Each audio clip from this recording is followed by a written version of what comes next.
Hello बच्चों, आप सभी का स्वागत है आपके अपने यूट्यूब चैनल कंपोजर पर। तो आज की वीडियो जो है ये फिजिक्स का थर्ड पार्ट लेकर गए हैं, जो कि हमारी सीरीज चल रही थी टॉप 30 क्वेश्चंस की। ठीक है, तो इस वीडियो में जितने क्वेश्चन रहने वाले हैं सारे मोस्ट इंपोर्टेंट है, तो सभी क्वेश्चंस को आपने अच्छे से प्रिपेयर कर लेना है। तो लास्ट क्वेश्चन हमने देख लिया था सेकंड पार्ट में, विस्थापन धारा।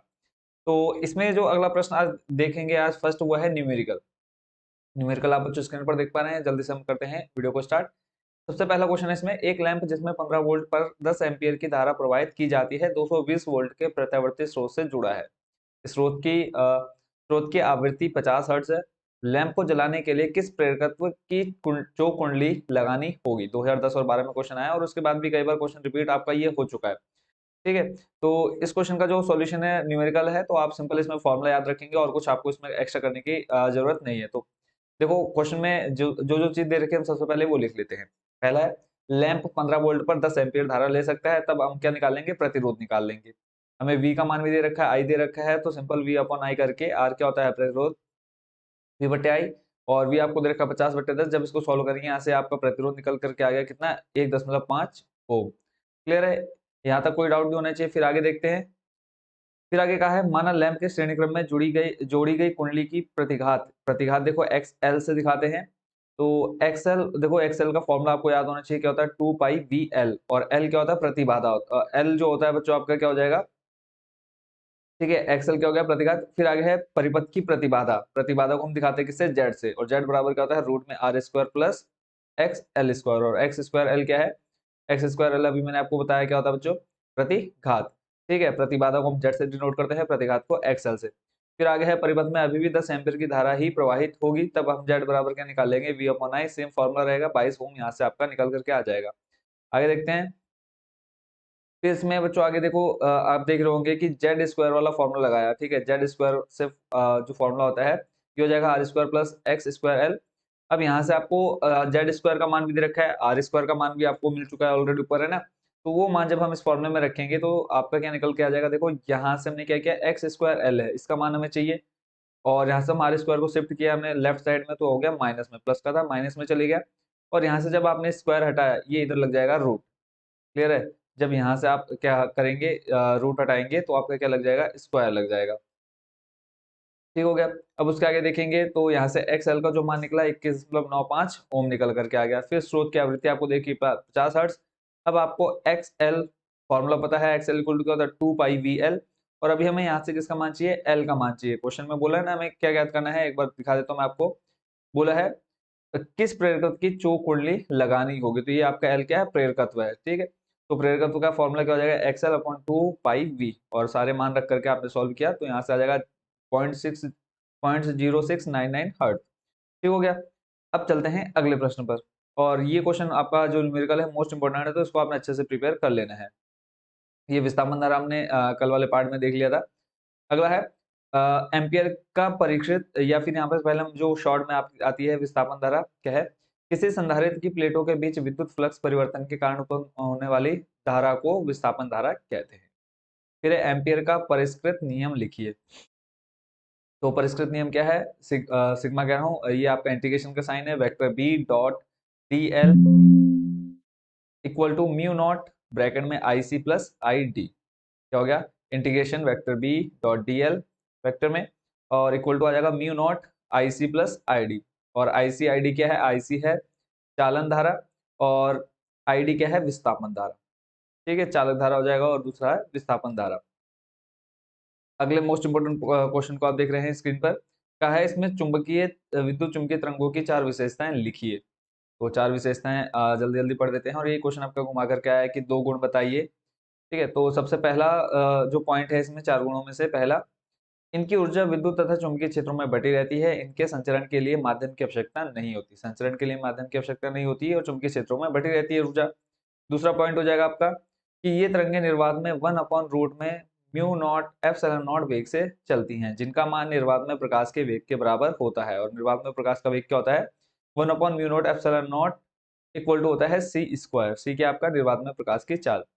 ठीक है, और आगे देखते हैं। तीसरा पॉइंट है, निर्वात में इन तरंगों के विद्युत तथा चुंबकीय क्षेत्रों का अनुपात प्रकाश के वेग के बराबर होता है। अर्थात हम कह सकते हैं कि ए अपॉन बी इक्वल टू होता है सी। ठीक, और सी सी यानी आपकी निर्वात में प्रकाश की चाल कितनी होती है? 3 × 10⁸ मीटर पर सेकेंड। अगला है इसका चौथा पॉइंट, इन तरंगों में विद्युत तथा चुंबकीय क्षेत्र के वेक्टर परस्पर तथा तरंग संचरण की दिशा के लंबवत कंपन करते रहते हैं, अतः इन तरंगों की प्रकृति अनुप्रस्थ होती है। ठीक है, 4 पॉइंट आपने देख लिए, इनको याद कर लीजिएगा। और फिर एक इसी में आपका क्वेश्चन घुमा करके आया था कि इनका उपयोग हम कहाँ कहाँ कर सकते हैं। ठीक है, तो इनका उपयोग देखो, पराबैंगनी विकिरण का उपयोग शल्य चिकित्सा उपकरणों को जीवाणु रहित एवं बैक्टीरिया को नष्ट करने के लिए किया जाता है। अवरक्त विकिरण का उपयोग कोहरे और धुएं की स्थितियों में फोटोग्राफ खींचने में किया जाता है। क्लियर है? चलते हैं अगले प्रश्न पर। अगला न्यूमेरिकल है, इसमें कहा है वायु के सापेक्ष कांच का अपवर्तनांक 3/2 तथा पानी का अपवर्तनांक 4/3 है। एक द्विउत्तल लेंस के वक्र तलों की वक्रता त्रिज्याएं क्रमशः 20 सेंटीमीटर तथा 30 सेंटीमीटर है। इस लेंस की फोकस दूरी, पहला तो है वायु में और दूसरा है जल में। ठीक है, आपको दो फोकस दूरियां निकालनी है, एक वायु में और एक जल में। 2009-12 में क्वेश्चन आया, उसके बाद भी ये दो क्वेश्चन। देखो जो क्वेश्चन देख रहे हैं बच्चों, आपके पिछले 5 से 10 सालों के बीच के जो क्वेश्चन पेपर है, मैं वहीं से ये मोस्ट इंपोर्टेंट क्वेश्चन आपके लिए लेकर के आया हूँ। तो इसमें पहले हम द्विउत्तल लेंस के लिए निकाल रहे हैं। R1 हो जाएगा आपका +20, ठीक है, और R2 हो जाएगा -30, क्योंकि आपकी वक्रता त्रिज्या दे रखी है हमें। R1 हो जाएगा आपका +20, ठीक है। और उत्तल लेंस के लिए है, द्विउत्तल लेंस के लिए तो पहला प्लस दूसरा माइनस, और NGA बेस में इक्वल टू है कितना 3/2, और 3/2 आपको पता है क्या, वायु के सापेक्ष कांच का अपवर्तनांक। ठीक है, वायु के सापेक्ष कांच का अपवर्तनांक, अपवर्तनांक को दिखाते हैं हम n से, और ये आपका GA किसके लिए आ जाएगा, वायु के सापेक्ष कांच के लिए। अगला है दूसरा 1/f है, फोकस दूरी के लिए आ जाएगा फॉर्मूला ब्रैकेट में NGA -1, ठीक है। और NG की वैल्यू आपको 3/2 दे रखी है, -1 सेम रहेगा। 1/R1 -1/R2, इन दोनों का मान भी आपको दे रखा है 20 और 30। इसको जब सॉल्व करेंगे आपको देखेंगे कितना आ जाएगा, 24 सेंटीमीटर। ठीक है, सिंपल। जिन बच्चों को गुणा भाग आती है तो इजिली इस क्वेश्चन का आंसर निकाल सकते हैं अगर फॉर्मूला याद कर लेंगे तो। दूसरा फिर इसमें बोला है जल में ज्ञात करना है। पहले तो हो गया वायु के सापेक्ष, ठीक है, दूसरा हो जाएगा आपका जल के सापेक्ष। फॉर्मूला सेम ही रहेगा, बस जो वैल्यू आ जाएगी वो चेंज हो जाएगी। ठीक है, तो यहाँ से कांच का जल के सापेक्ष अपवर्तनांक आ जाएगा, पहले हम ये निकालेंगे। तो NGW, ठीक है, GW क्या हो जाएगा यहाँ पे, वाटर हो जाएगा, G से हो जाएगा आपका ग्लास। ठीक है, ग्लास और वाटर के लिए, ठीक है, ये जो आप स्मॉल g और W देख रहे हैं, ग्लास और वाटर हो जाएगा। तो NGA/NWA, ठीक हो गया। ऊपर वाला है ग्लास और एयर, ठीक है, नीचे वाला हो जाएगा वाटर और एयर। तो इसकी वैल्यू आपको 3/2, और इधर दे रखी है आपको कितनी 4/3। इसको सॉल्व करेंगे 9/8 आ जाएगा। क्या अपवर्तनांक किसके सापेक्ष, कांच का वायु के सापेक्ष। ठीक है, सॉरी, जी से हो गया आपका ग्लास और W से हो गया वाटर, यानी कांच का जल के सापेक्ष अपवर्तनांक। अगला है फॉर्मूला आपका सेम रहेगा 1/FW, ठीक है, पानी के लिए निकाल रहे हैं, जल के लिए तो फॉर्मूला आपका ये बन जाएगा 9/8। अभी आपने मान निकाला है, -1 1/20 प्लस 1/30, और यहाँ पे देखो प्लस और यहाँ पे माइनस है, फॉर्मूले में माइनस, यहाँ पे प्लस क्यों, क्योंकि जो आपका इसका मान है R2 का मान है वो -30 है, माइनस माइनस मिलकर क्या बन चुका है, प्लस बन चुका है। इसको भी सॉल्व करेंगे तो 96 सेंटीमीटर ये निकल करके आ जाता है। चलते हैं अगले प्रश्न पर। अगला प्रश्न देख पा रहे हैं बच्चों आप स्क्रीन पर, इसमें का है दो पतले लेंस जिनमें से, और उससे पहले बच्चों आप लोगों को बता दूं कि जितने क्वेश्चन अभी आप देख रहे हैं इन सभी क्वेश्चंस को आपने अच्छे से प्रिपेयर कर लेना है। ठीक है, देखते हैं अगला क्वेश्चन। इसमें कहा है दो पतले लेंस जिनमें से प्रत्येक की फोकस दूरी 25 सेंटीमीटर के संपर्क में रखे हैं, इनमें सॉरी इनसे 15 सेंटीमीटर की दूरी पर एक वस्तु रखने पर वस्तु तथा प्रतिबिंब के बीच कितनी दूरी होगी जबकि दोनों उत्तल लेंस है। उत्तल लेंस आते ही आपका जो U का मान होगा, ठीक है, U आपका क्या है, एक दूसरे से दूरी है इनकी कितनी 15 सेंटीमीटर। तो U आपका हो जाएगा माइनस में, तो लेंस आते ही F1 F2 आपको दे रखा है 25 सेंटीमीटर। क्वेश्चन में बोल रखा है कि प्रत्येक की फोकस दूरी 25 सेंटीमीटर है। अब फोकस दूरी का जो सूत्र होता है आपको याद होना चाहिए, क्या होता है 1/f इक्वल टू है आपका 1/f प्लस 1/f2। दोनों मान आपको दे रखे 1/25 1/25 सॉल्व करेंगे 2/25। जब इसको आप f का मान निकालेंगे क्रॉस मल्टीप्लाई कराएंगे, देखो इसकी गुणा यहाँ जब कराएंगे तो ये 25 यहाँ एक के साथ गुणा कराएगा, f इस दो के साथ गुणा कराएगा, यानी जो समीकरण बनेगा आपका बन जाएगा ये 2f बराबर में आ जाएगा 25। ठीक है, f का मान निकालना है, 25/2 करेंगे तो इस तरह से आपका f कितना आ जाएगा, अगर आप सॉल्व करेंगे तो 12 दूनी 24 12.5 सेंटीमीटर भी निकल करके आ सकता है, नहीं तो आप यहाँ तक ही छोड़ सकते हैं इसको। चलते हैं अगले प्रश्न पर। ठीक है, और उससे पहले शायद इसमें एक चीज और पूछिए कि ये तो आपका क्या निकल करके आ गया, फोकस दूरी निकल के आ गई, बट हमें चाहिए क्या इसमें, वस्तु को रखने पर वस्तु तथा प्रतिबिंब के बीच कितनी दूरी होगी। ठीक है, यानी किसका मान चाहिए हमें, V का, है ना।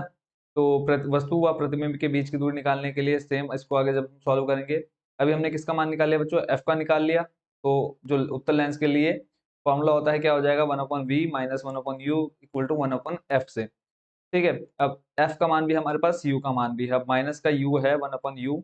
देखो यहाँ पे जब हमें अभी इसका मान चाहिए तो इसको जब उठा करके राइट साइड में लाएंगे तो ये हो जाएगा प्लस में। अब यहाँ पे f का मान अभी हमने निकाला 2/25 और u का मान निकाला है हमारे पास ऑलरेडी 1/15। इसको सॉल्व करेंगे तो कितना आ जाएगा 1/75 और यहाँ से अगर सिंपल v का मान निकालेंगे तो प्लस का 75 आ जाएगा। अब यहाँ पे बीच की दूरी निकालनी है तो हमने u निकाला v निकाला, दोनों को जोड़ा और टोटल कितना आ गया 90 सेंटीमीटर। क्लियर है, चलते हैं अगले प्रश्न पर। अगला प्रश्न है प्रिज्म द्वारा श्वेत प्रकाश का वर्ण विक्षेपण किरण आरेख द्वारा दर्शाइए। ठीक है, तो इसका आंसर देख लेते हैं। सबसे पहले है जब श्वेत प्रकाश, ये तो आपने क्लास 10th में पढ़ा था कि एक प्रिज्म है उसको हम सॉरी एक श्वेत प्रकाश है जिसको हम प्रिज्म में डालते हैं तो वो विभिन्न रंगों में विभक्त हो जाती है। और इसमें कौन कौन से रंग होते हैं ये भी क्लास 10th में आप अच्छे से पढ़ चुके हैं। फिर तो आप इस क्वेश्चन को एक बार अच्छे से देख लीजिएगा। देखो विब ग्योर आपने क्लास 10th में पढ़ा था, फिजिक्स वाला जो पोर्शन था, बस इसमें आपने उतना ही लिख देना, आपको फुल मार्क्स मिल जाएंगे। यहाँ पे आपको एक्स्ट्रा कुछ नहीं लिखना है। फिर अगला जो प्रश्न है प्रिज्म द्वारा प्रकाश के विचलन तथा विक्षेपण को समझाइए तथा प्रिज्म के पदार्थ के अपवर्तनांक का सूत्र व्युत्पन्न कीजिए। तो पहले हम क्या विचलन क्या है इसको समझ लेते हैं। जब कोई प्रकाश किरण प्रिज्म से होकर गुजरती है तो अपने मार्ग से हट जाती है। प्रिज्म से होकर गुजरने वाली किरण का अपने मार्ग से विचलित हो जाना प्रिज्म द्वारा प्रकाश का विचलन कहलाता है। तो डायग्राम आप देख लीजिए, यहाँ से आपकी एक श्वेत प्रकाश किरण गई तो ये अपने मार्ग से क्या हो जा रही है, विचलित हो जा रही है, कुछ किरणें आपकी वापस आ जाएगी। तो ये जो क्वेश्चन का आंसर है इसको आप यहाँ से पूरा देख लीजिएगा, याद कर लीजिएगा। और आई होप कि ये नोट्स भी आप लोगों ने ऑलरेडी बना करके रख लिए होंगे अच्छे से। अगर नोट्स नहीं है तो आप फिर यहाँ से इसका पूरा सॉल्यूशन डेरिवेशन कर लीजिएगा। ठीक है, बहुत ईजी है, इसमें आपको कुछ एक्स्ट्रा करने की जरूरत नहीं पड़ने वाली है। फिर यहाँ से आपका पूरा जो वैल्यू आएगी वो निकल करके आ जाएगी। ठीक है, तो यहाँ पे आप इस पूरे आंसर को अच्छे से प्रिपेयर कर लीजिएगा। अगला प्रश्न है परस्पर संपर्क में रखे दो पतले लेंसों के संयोजन की फोकस दूरी के लिए सूत्र निगमित कीजिए। या फिर यही घुमाव करके दे देगा f1 व f2 फोकस दूरी के दो पतले लेंस संपर्क में रखे हैं, सिद्ध कीजिए कि संयुक्त लेंस की फोकस दूरी f बराबर f1 f2 बटे f1 प्लस f2 होगी। ठीक है, तो इस पर चलते हैं इसके आंसर पर। तो पहले हम देख लेते हैं कि संपर्क में रखे दो पतले लेंसों की संयुक्त फोकस दूरी कैसे निकालेंगे। पहला पॉइंट है इसमें आप, जब दोनों लेंस उत्तल लेंस है, ठीक है, लेंस के हैं उत्तल में है, तो यहाँ पे आप देख लीजिए थोड़ा सा ये लैंग्वेज हमने लिखने की, माना दो पतले उत्तल लेंस L1 व L2 वायु में एक दूसरे के संपर्क में इस प्रकार रखे हैं कि इनकी मुख्य अक्ष एक ही है। माना इनकी फोकस दूरी है क्रमशः f1 व f2 है। माना एक बिंदु वस्तु O मुख्य अक्ष पर पहले लेंस L1 के सामने u दूरी पर रखी है। माना लेंस L2 की अनुपस्थिति में लेंस L1 द्वारा बिंदु वस्तु O का प्रतिबिंब I पर बनता है। माना प्रतिबिंब I की लेंस L1 से दूरी v डैश है, तो लेंस के सूत्र क्या हो जाएगा 1/v dash minus 1/u view. ठीक है, u बराबर आ जाएगा 1/f1। फिर वही अब करेंगे किसके लिए, L2 के लिए, और आई डैश बन जाएगा यहाँ से ऐसे समीकरण, जैसे आपने समीकरण 1 बनाया ऐसे ही F2 के लिए समीकरण 2 बन जाएगा। दोनों को जोड़ेंगे तो आपका कुछ ना कुछ निकल करके आ जाएगा। फिर आपने देखा कि माना कोई एकल लेंस है जिसकी फोकस दूरी f है, u दूरी पर स्थित वस्तु का प्रतिबिंब v दूरी पर बनाता है, तब आपका ये समीकरण 1 बन जाएगा। डायग्राम से इसको पूरा एक्सप्लेन कर देना है कैसे ये दो पतले लेंस क्या है, एकल लेंस एक दूसरे के संपर्क में रखे हुए हैं। और यहीं से आपका क्या आ जाएगा, टोटल जो आपने जो समीकरण बनाए जब आप उनकी तुलना करेंगे तो यहाँ से आपका 1/f इक्वल टू आ जाएगा 1/f1 प्लस 1/f2, या फिर अगर आप इसको सॉल्व करेंगे तो f1 f2 अपन f1 प्लस f2 आ जाएगा। क्लियर है। अगला प्रश्न है विभेदन क्षमता किसे कहते हैं, या फिर किसी यंत्र की विभेदन क्षमता से क्या अभिप्राय है। विभेदन क्षमता है बच्चों किसी प्रकाशिकी यंत्र की दो परस्पर निकटतम वस्तुओं के प्रतिबिंबों को अलग अलग बना पाने की क्षमता को उस यंत्र की विभेदन क्षमता कहते हैं। अगला प्रश्न और मोस्ट इंपोर्टेंट है, हाइगेंस के तरंगाग्र प्रसरण के नियम लिखिए, या फिर हाइगेंस की द्वितीयक तरंगिकाओं के सिद्धांत की अवधारणाएं लिखिए। तो इसका आंसर पढ़ते हैं। सबसे पहले कि नियम है क्या, तो हाइगेंस ने किसी माध्यम में तरंगों के संचरण की व्याख्या करने के लिए एक सिद्धांत का प्रतिपादन किया जिसे हाइगेंस का द्वितीयक तरंगिकाओं का सिद्धांत कहते हैं। इसके लिए हाइगेंस ने निम्नलिखित परिकल्पनाएं दी। तो जो परिकल्पना दी हम पहले उनको पढ़ते हैं। इधर डायग्राम आप देख पा रहे हैं बच्चों, इस डायग्राम को आपने बना लेना है, ठीक है, अच्छे से। और सभी को बहुत बहुत शुभकामनाएं आपके बोर्ड एग्जाम के लिए, अच्छे से तैयारी करते रहिए। तो इसमें जैसे पहला आप देख पा रहे हैं, जब किसी माध्यम में स्थित तरंग स्रोत से तरंगे निकलती है तो तरंग स्रोत के चारों ओर स्थित माध्यम के कण कंपन करने लगते हैं। माध्यम में वह पृष्ठ जिसमें स्थित सभी कण समान कला में कंपन करते हैं तरंगाग्र कहलाते हैं। यदि तरंग स्रोत बिंदुवत है तो तरंगाग्र गोलीय होता है, जैसा आप यहाँ पे देख पा रहे हैं ए। फिर है गोलीय होता है। तरंगाग्र स्रोत से बहुत अधिक दूरी पर तरंगाग्र समतल हो जाता है। अगर बहुत दूरी पर है तो यहाँ पे आप देख पा रहे हैं समतल हो जाएंगे, ठीक है, बी नंबर में। फिर है तरंगाग्र पर स्थित माध्यम का प्रत्येक कण एक नए तरंग स्रोत का कार्य करता है, जिससे सभी दिशाओं में नई तरंगें निकलती हैं। आगे देखते हैं, फिर इसमें जैसे कहा है इन नई तरंगों को द्वितीयक तरंगिकाएं कहते हैं। माध्यम में द्वितीयक तरंगिकाएं उसी चाल से आगे की ओर बढ़ती हैं जिस चाल से प्राथमिक तरंगें आगे बढ़ती हैं। तीसरा है अ, अभिधारणा जो है, यदि किसी क्षण इन द्वितीयक तरंगिकाओं का अन्वलोप अर्थात उनको स्पर्श करता हुआ पृष्ठ खींचे तो यह अन्वलोप उस क्षण तरंगाग्र की नई स्थिति को प्रदर्शित करता है। क्लियर है, इनको आपने याद कर लेना है। और उसके बाद जो अगला प्रश्न आपने देखना है, अभी हमने हाइगेंस का देख ही लिया। इससे पहले, ठीक है, इससे पहले हमने किसका देखा, हाइगेंस की द्वितीयक तरंगों का सिद्धांत। और उसके बाद फिर इसी से रिलेटेड है क्वेश्चन की हाइगेंस के तरंग संचरण के सिद्धांत के आधार पर अपवर्तन के नियमों की व्याख्या कीजिए तथा स्नेल के नियम का निगमन कीजिए। तो डेरिवेशन भी है इसी के अंदर। और ये क्वेश्चन आपका 9, 11, 12, 15, और ये मैं आपको बोल रहा हूँ कि पिछले 10 और 5 साल के बीच के पेपर से मैंने मोस्ट इंपोर्टेंट क्वेश्चन आपके सिलेक्ट किए हैं। तो इसको आप अच्छे से प्रिपेयर कीजिए। तो यहाँ पे पहले तो आप चित्र देख लीजिए, चित्र बना लीजिए सबसे पहले अपनी रफ कॉपी में, और उसके बाद जैसे जैसे चित्र की रचना यहाँ पर इन्होंने की है वैसे वैसे इन्होंने यहाँ पर पूरा इसको लिख दिया है। ठीक है, तो ये डेरिवेशन आप यहाँ से पढ़ लीजिएगा। फिर उसके बाद जो आपका न्यूमेरिकल यहाँ से बनेगा, समीकरण एक साइन आई लेंगे तो बी ए डैश, जब आप डायग्राम से देखकर कॉपी में आप डायग्राम बना लेंगे, उसके बाद फिर यहाँ से इन दोनों समीकरणों को लिखेंगे। तो समीकरण 1 और 2 को भाग देने पर आपका स्नेल का नियम निकल के आ जाएगा। क्या होता है, साइन आई बट्टे साइन आर इक्वल टू हो जाएगा V1 बट्टे V2 नियतांक। और यही स्नेल का अपवर्तन का नियम है, अर्थात यह अपवर्तन का द्वितीय नियम है। अपवर्तन का द्वितीय नियम है और इसको हम स्नेल के अपवर्तन का नियम भी कहते हैं। और चित्र जब आप देखेंगे तो उससे स्पष्ट हो जाएगा कि आपतित किरण, अपवर्तित किरण तथा आपतन बिंदु पर अविलंब तीनों एक ही तल में है। यह अपवर्तन का प्रथम नियम है। क्लियर हो गया। अगला प्रश्न है जिसको हम ब्रूस्टर का नियम भी कहते हैं। समतल ध्रुवित प्रकाश किसे कहते हैं? परावर्तन की विधि से समतल ध्रुवित प्रकाश कैसे प्राप्त किया जा सकता है? ब्रूस्टर के नियम का उल्लेख कीजिए। तो इतनी चीजें आपकी इसी एक क्वेश्चन में है, तो इसका आंसर देख लेते हैं। तो सबसे पहले तो डायग्राम पर नजर दौड़ाओ आप लोग। ठीक है, डायग्राम में आप लोगों को दिखा देता हूँ पहले अच्छे से। चित्र आप देख लीजिए, एक तरह से देखो अध्रुवित प्रकाश आ रहा है, ये आपका कहाँ कांच से टकरा करके वापस चले जा रहा है समतल ध्रुवित प्रकाश। ठीक है, 90 डिग्री पर ये आपका क्या हो जा रहा है, चेंज हो जा रहा है। तो पढ़ लेते हैं। जब प्रकाश किसी पारदर्शी माध्यम की सतह पर आपतित होता है, पारदर्शी माध्यम आपका ये हो गया, ठीक है, इस पर क्या हो रहा है, आपतित हो रहा है, तो वह आंशिक रूप से परावर्तित तथा आंशिक रूप से उस माध्यम में अपवर्तित हो जाता है। यानी कुछ इधर चला जाएगा और कुछ नीचे की तरफ आ जाएगा। परावर्तित तथा अपवर्तित किरणें परस्पर लंबवत तलों में आंशिक रूप से ध्रुवित होती है। इन किरणों में ध्रुवित प्रकाश की मात्रा के आपतन कोण पर निर्भर करती हैं। ठीक है, ये इतना याद रखना आपने। फिर है ब्रूस्टर का नियम। इस नियम के अनुसार एक विशेष आपतन कोण आईबी के लिए परावर्तित किरण पूर्णतः समतल ध्रुवित होती है। इस कोण आईबी को ध्रुवण कोण या ब्रूस्टर कोण कहते हैं। फिर है आगे, ध्रुवण कोण पर परावर्तित एवं अपवर्तित किरणें परस्पर लंबवत होती हैं। माना किसी किरण के लिए आपतन कोण आईबी बराबर क्या है, परावर्तन कोण, तथा अपवर्तन कोण आर है, तो स्नेल के नियम से क्या हो जाएगा, एन बराबर हो जाएगा साइन आई बटे साइन आर। ठीक है, तो आप इसको जब डेरिवेशन करेंगे तो यहाँ से आपका तीनों क्या है, 180 डिग्री के बराबर है। जब आप एंगल बी, ठीक है, ये 3 एंगल है आपके, angle M B C plus angle C B D, ये आपका कहाँ से आया, इस डायग्राम से आपको निकल जाएगा। ठीक है, तो इस डायग्राम से जब आप देखेंगे तो तीनों 180 के बराबर, एम बी सी आपका आई बी हो जाएगा, डी बी एन आर हो जाएगा, सी बी डी का मान निकालना है। यहाँ से CBD 90 डिग्री है, तो इस तरह से बच्चों आपका क्या आ जाएगा, IB प्लस आर। ठीक है, 90 डिग्री आ जाएगा और आर बराबर आ जाएगा 90 माइनस IB। तो पारदर्शी माध्यम का अपवर्तनांक बराबर क्या हो जाएगा, एन बराबर हो जाएगा साइन IB बट्टे साइन 90 माइनस IB। इसको आप लिख सकते हैं, देखो साइन 90 माइनस थीटा क्या होता है, कॉस थीटा होता है, तो साइन IB बट्टे कॉस IB। और साइन बट्टे कॉस क्या होता है, टेन। और इस तरह से एन बराबर क्या आ जाएगा, टेन आई बाई, और यही हो जाएगा ब्रूस्टर का नियम। अगला प्रश्न।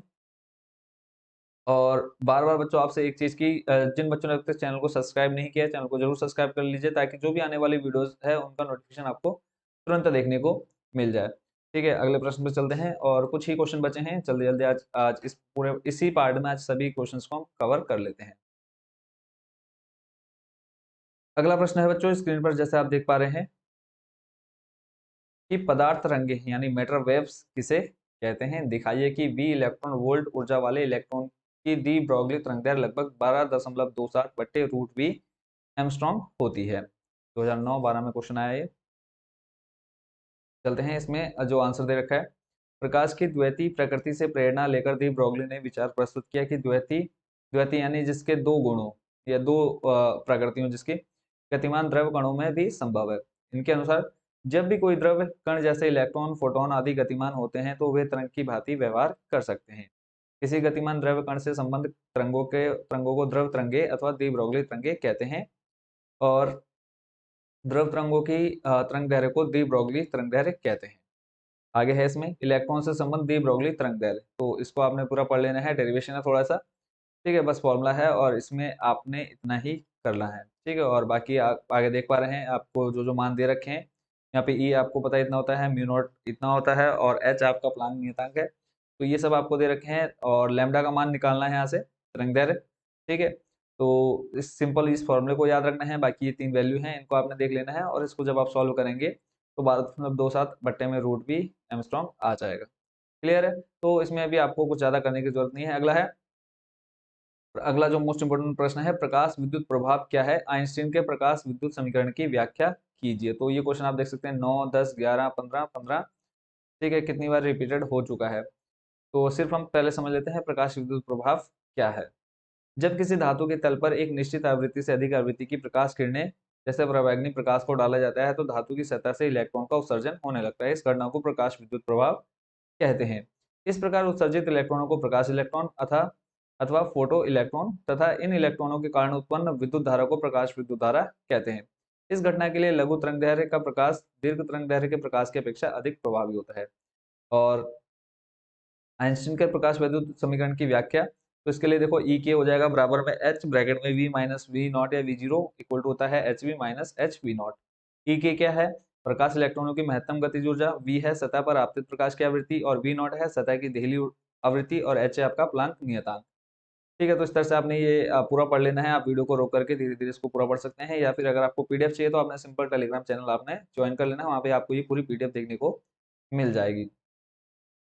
विद्युत प्रभाव नियमों की व्याख्या करनी है तो आइंस्टीन के समीकरण के आधार पर प्रकाश विद्युत प्रभाव के नियमों की व्याख्या, तो यहाँ पे टोटल आप देख पा रहे हैं लगभग 5 नियम हैं जिसके बारे में आइंस्टीन ने बताया था, ठीक है। तो इनको आपने पढ़ लेना है आराम से। चलते हैं अगले प्रश्न पर, और अंकित प्रश्न इसको आपने छोड़ देना है, इसको नहीं देखना है। नेक्स्ट जो क्वेश्चन है वो है रदरफोर्ड के परमाणु मॉडल तथा बोर के परमाणु मॉडल में 2 अंतर लिखने हैं। तो 2 अंतर लिखने हैं तो यहाँ पर हम दोनों अंतरों को पढ़ लेते हैं जल्दी जल्दी। पहले आपका रदरफोर्ड परमाणु मॉडल के अनुसार ऋणावेशित इलेक्ट्रॉन नाभिक के चारों ओर विभिन्न वृत्तीय कक्षाओं में परिक्रमण करते हैं, जबकि बोर के परमाणु मॉडल के अनुसार इलेक्ट्रॉन नाभिक के चारों ओर केवल उन्हीं कक्षाओं में परिक्रमण करते हैं जिनमें उनका कोणीय संवेग h/2π अथवा इसका पूर्ण गुणज होता है। दूसरा है रदरफोर्ड परमाणु मॉडल इलेक्ट्रॉनों की कक्षीय गति में ऊर्जा उत्सर्जन के विषय में कोई जानकारी नहीं देता है, जबकि बोर के परमाणु मॉडल के अनुसार इलेक्ट्रॉन कुछ निश्चित कक्षाओं में ही परिक्रमण करते हैं जिन्हें स्थायी कक्षाएं कहते हैं। इन कक्षाओं में परिक्रमण करते हुए इलेक्ट्रॉन ऊर्जा का उत्सर्जन नहीं करते हैं। ठीक है, ये देख लिया। चलते हैं अगले प्रश्न पर। अगला प्रश्न है रेडियो सक्रियता, इसको आप छोड़ भी सकते हैं, इसको आपने नहीं देखना है, ठीक है, क्वेश्चन इंपॉर्टेंट नहीं है। और उसके बाद नेक्स्ट जो आपका पार्ट है वो है कि पीएन संधि डायोड के लिए अग्र अवनित तत्व को समझाइए, या फिर पीएन संधि डायोड के लिए अग्र अवनित तथा उत्क्रम अवनित क्रिया को परिपथ आरेख द्वारा समझाइए। क्वेश्चन आपका 10, 12, 13, यानी आप सोच सकते हैं कि कितना इंपॉर्टेंट क्वेश्चन है ये। तो इसके लिए सिंपल आपने ये पूरा डायग्राम समझ लेना है, ठीक है। तो इसको मैं आराम से एक बार दिखा देता हूँ।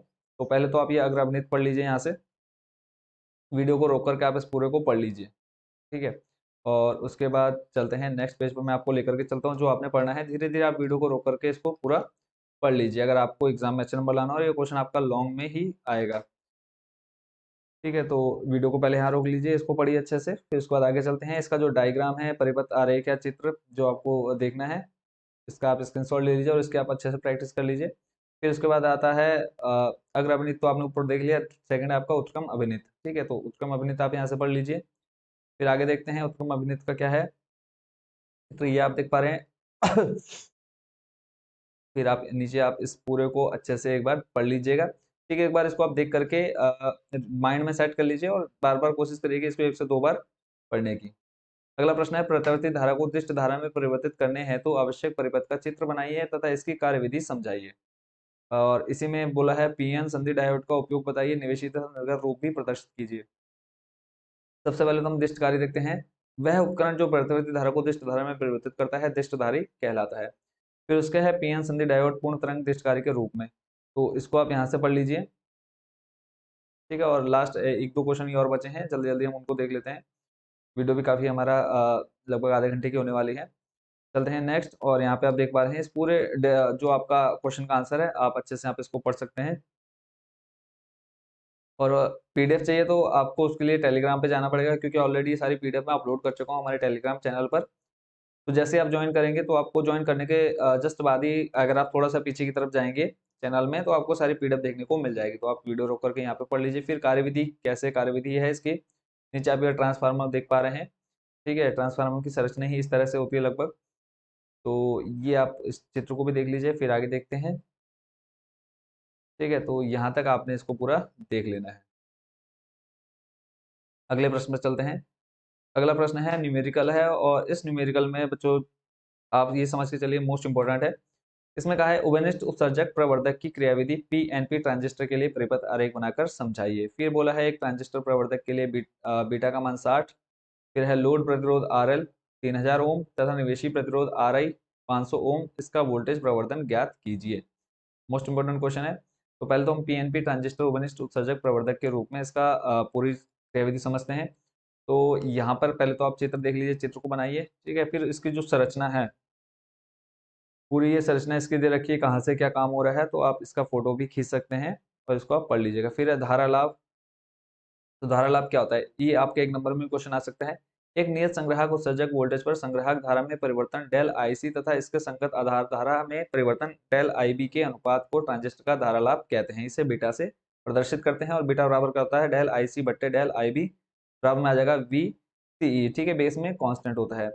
और उसके बाद सामान्यतः बीटा का मान 50 से 50 तक होता है, इसका अधिकतम मान 200 तक हो सकता है। फिर है वोल्टेज लाभ, इस तरह से आप शक्ति लाभ, इन सभी का ये एक एक नंबर के क्वेश्चन है, इनको आप यहाँ से अच्छे से पढ़ लीजिएगा। फिर है कला संबंध। ठीक है, और अल्फा तथा बीटा में संबंध आपने दिखाना है, तो इसको आप आराम से यहाँ से पढ़ सकते हैं। ठीक है, और ये मोस्ट इंपोर्टेंट क्वेश्चन है आपका, और इस बार 100% चांसेस क्वेश्चन के आपके एग्जाम में आने के। और आई थिंक लास्ट क्वेश्चन है बच्चों ये आपका। इसके बाद एक क्वेश्चन और बचा है, उसको भी देखते हैं अभी जल्दी। इसमें कहा है AM तरंग के लिए मॉड्यूलेशन इंडेक्स से क्या तात्पर्य है, या फिर आयाम मॉड्यूलित तरंग के लिए मॉड्यूलन सूचकांक को परिभाषित कीजिए। तो इसका आ जाएगा आपका आंसर, किसी आयाम मॉड्यूलित तरंग AM तरंग में वाही तरंग के आयाम EM तथा वाहक तरंग के आयाम EC का अनुपात AM तरंग का मॉड्यूलेशन इंडेक्स कहलाता है, जिसको हम म्यू से दिखाते हैं। म्यू बराबर होता है EM/EC। सिंपल, आपने फॉर्मूला याद रखना है, यहीं से आपका क्या निकल करके आ जाएगा, पूरा डेफिनेशन आ जाएगा। और लास्ट क्वेश्चन है कि व्योम तरंगों के संप्रेषण में आयन मंडल की भूमिका को समझाइए, यह किस आवृत्ति परास के लिए कार्य करता है। और इसका आंसर पढ़ लेते हैं। जैसा इसमें बच्चों आप देख पा रहे हैं कि व्योम तरंगों के संप्रेषण में आयन मंडल की भूमिका, जब पृथ्वी पर स्थित किसी एंटीना से व्योम तरंगे, जो कि जिसकी जो फ्रिक्वेंसी है वो यहाँ से यहाँ तक के वायुमंडल में प्रसारित की जाती है, तो ये तरंगे आयन मंडल के द्वारा पृथ्वी की ओर परावर्तित कर दी जाती हैं। इसके फलस्वरूप ये तरंगे दृष्टि रेखा संचार द्वारा आच्छादित भूभाग अधिक व्यापक भूभाग पर फैल जाती हैं। इस प्रकार आयन मंडल व्योम तरंगों को अधिक व्यापक भूभाग में प्रसारित करने में मदद करता है। यह 3 मेगाहर्ट्ज से 30 मेगाहर्ट्ज आवृत्ति की तरंगों के लिए कार्य करता है। टेलीविजन सिग्नल का प्रसारण 80 मेगाहर्ट्ज से 200 मेगाहर्ट्ज की रेडियो तरंगों द्वारा होता है। ये तरंगे आयन मंडल को भेद कर पार चली जाती हैं, अतः टीवी सिग्नल के प्रसारण में आयन मंडल की कोई भूमिका नहीं होती है। ठीक हो गया, तो ये आपके फिजिक्स के टॉप 30 जितने क्वेश्चन आपने देखे हैं 3 पार्ट में। ठीक है, 3 पार्ट में आपकी पूरी वीडियो लगभग कवर हो चुकी है। तो इतने क्वेश्चन को आपने अच्छे से प्रिपेयर करना है। ठीक है, और बस अच्छे से तैयारी करते रहिए, और किसी भी सब्जेक्ट में कोई भी डाउट हो तो आप एनी टाइम किसी भी उसमें पूछ सकते हैं कमेंट करके। तो ये जितने क्वेश्चन आप देख रहे हैं सभी मैं आपको करा चुका हूँ। ठीक है, ये सब आपको most important top 30 question provide करा चुका हूँ। और फिर भी अगर आपको किसी भी क्वेश्चन में डाउट हो तो आप पूछ सकते हैं, क्योंकि यहाँ देखो मेन था कि टॉप 30 क्वेश्चन आपको मैं प्रोवाइड करा दूं। और अगर आपको किसी क्वेश्चन या किसी डेरिवेशन को अच्छे से समझना है तो आप कमेंट बॉक्स में जरूर बताइएगा। पेज नंबर बता सकते हैं, या फिर खाली क्वेश्चन बता सकते हैं कि इस क्वेश्चन का सर आप अच्छे से एक्सप्लेनेशन दे दीजिए, तो मैं उसको बहुत अच्छे से एक्सप्लेनेशन दे दूंगा। क्योंकि एक एक क्वेश्चन को अगर मैं एक्सप्लेन करने जाता हूँ, जो आपकी वीडियो 3 पार्ट में गई है वो बहुत ज्यादा लेंथी हो जाती है। ठीक है। तो इसी वजह से मैंने सिर्फ आपको मेन क्वेश्चन बता दिए हैं और उनका सॉल्यूशन बस एक बार दिखा दिया है। अगर आपको किसी भी क्वेश्चन को पूरा अच्छे से समझना है तो जरूर आप कमेंट बॉक्स में बताइएगा। बाकी आप सभी को बेस्ट विशेष, अच्छे से तैयारी करते रहिए। भगवान आप सभी को बहुत अच्छे मार्क्स बोर्ड एग्जाम में दे। ठीक है, जितनी आप मेहनत कर रहे हैं उससे दुगना आपको फल मिले। तो सभी को again best wishes and thank you so much watching for this video. और चैनल के साथ जरूर जुड़े रहिए अगर आपको बोर्ड एग्जाम की अच्छे से तैयारी करनी है। तो मिलते हैं नेक्स्ट वीडियो में। ठीक है, तब तक के लिए आप लोगों से अलविदा और thank you so much watching for this video.